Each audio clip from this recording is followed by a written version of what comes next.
Well, hey guys, I mentioned a few videos back, I dropped a little hint that I had purchased a new tool, and when I showed my lathe tools as a teaser, there is no getting anything by you guys. I have purchased a Jet 1840 220 volt lathe.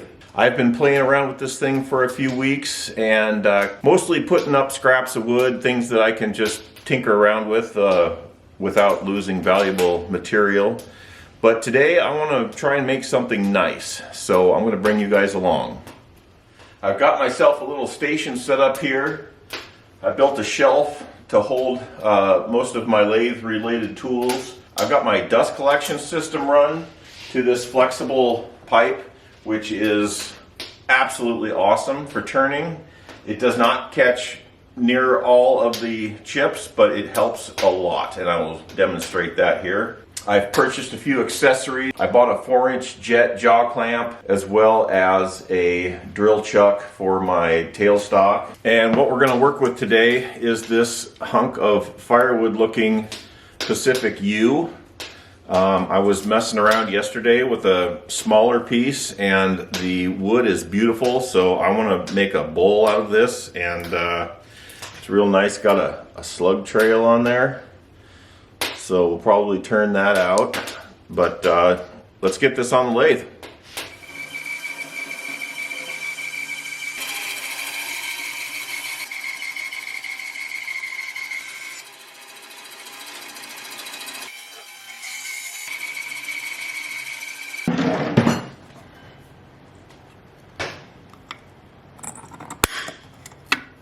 Whoopsie.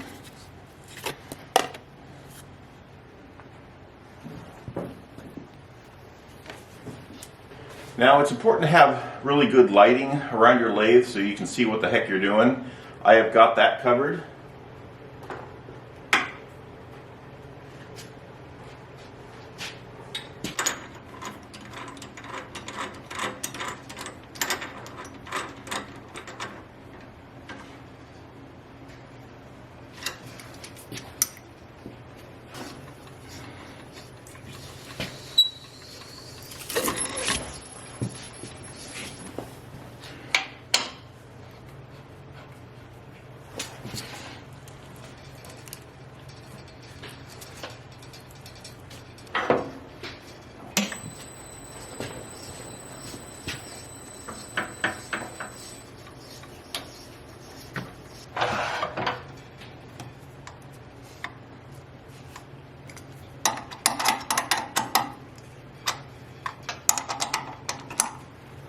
All right, let's see what kind of RPM we can get out of this.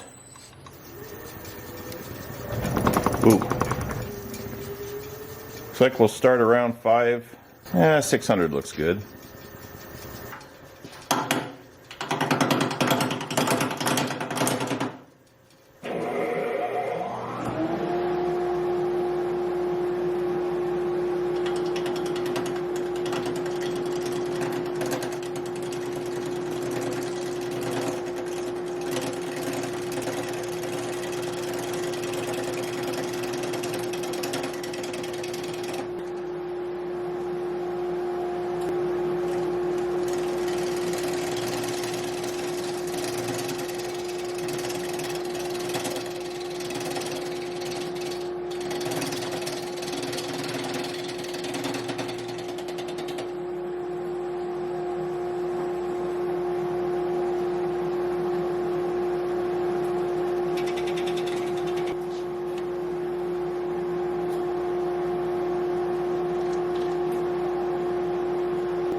I was really hoping to save more of this little live edge spot, but there's a chunk missing right there.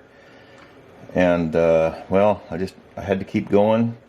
There's still a little bit of a hole there, but I'm gonna spend the rest of the time sanding that because I don't want to get, I'm getting smaller and smaller as we go here.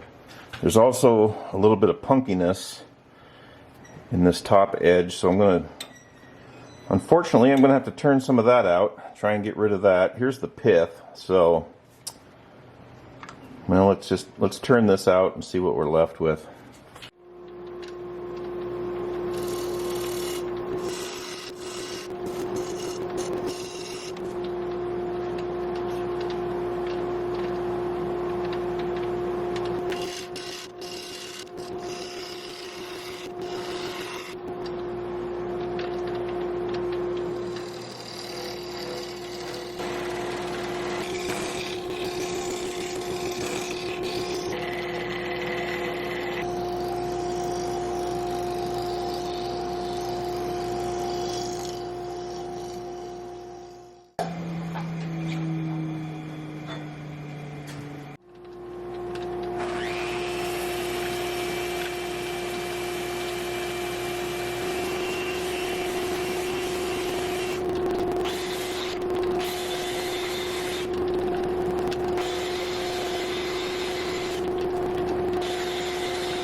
Well, my 4-inch jaw is too big for this tenon that I made, and I didn't want to make this any bigger because the bowl is so small. So I'm going to change out the jaws real quick like.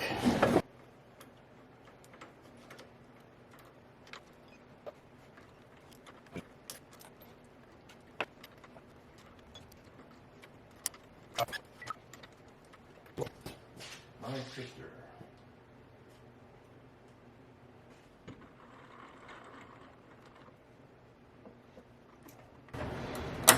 Uh-oh, that did not sound good.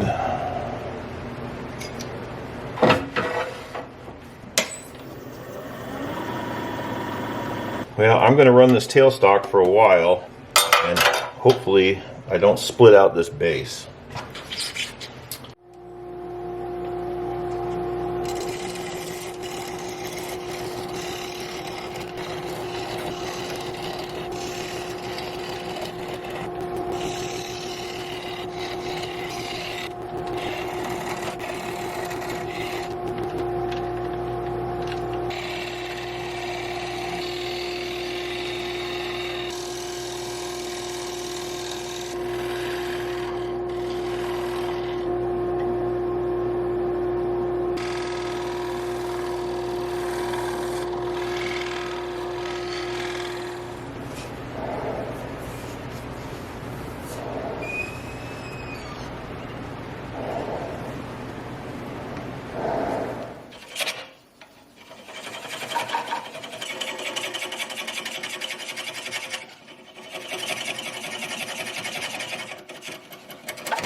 Dang it.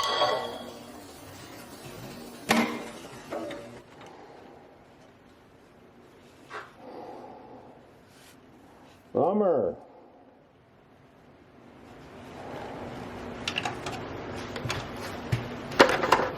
Well, I can't screw it up worse, right?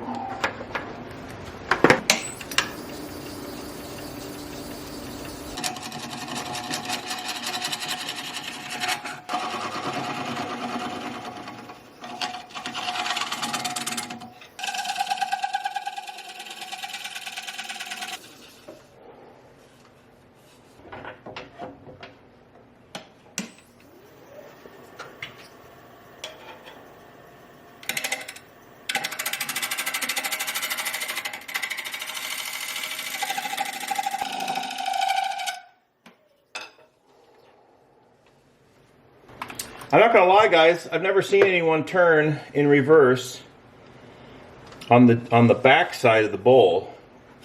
I don't know if there's a major reason I shouldn't be doing that, but it sure worked in this case.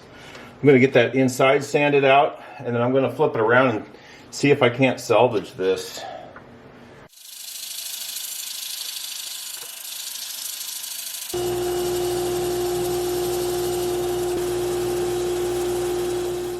All right, well, I have sanded the inside to 400 grit.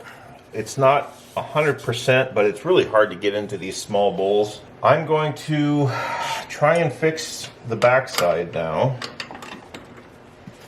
Got some pretty good chunks missing here, but I've got enough thickness in the bowl that I think if I turn it around, I can just kind of flatten this out and take all of this away.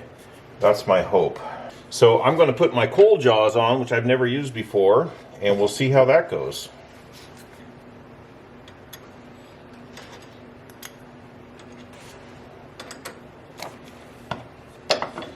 Oh yeah. We have the same problem here. This bowl's pretty thin, really dry, and I'm afraid I'm going to explode it if I put too much pressure on. This might just be one that can't be saved.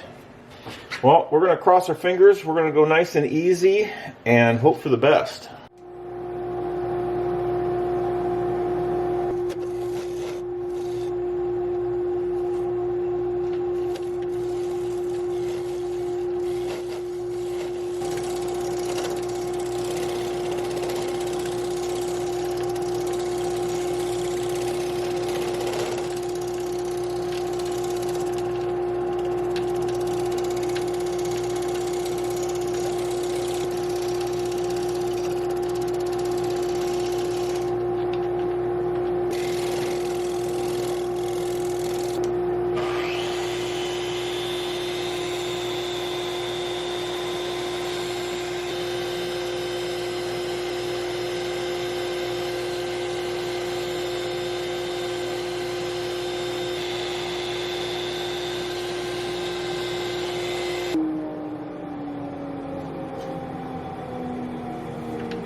Now, I don't have any fancy bowl finishes. Boy, that's bad.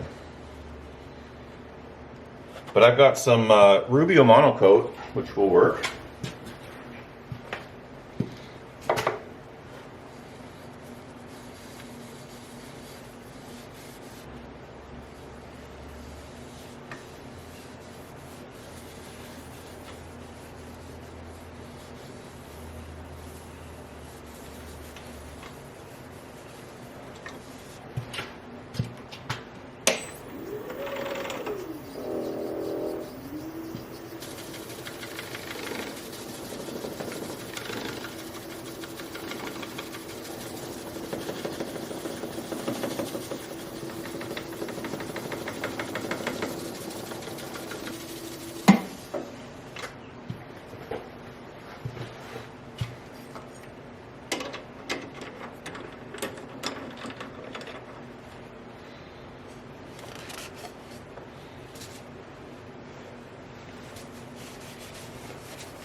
Well, I think I could have been a little more patient with the sanding, but honestly, I was kind of worried I was going to lose it because of that cracking in the bottom.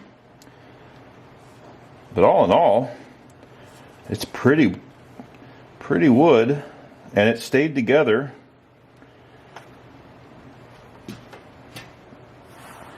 As they say, practice makes perfect, so I will keep practicing.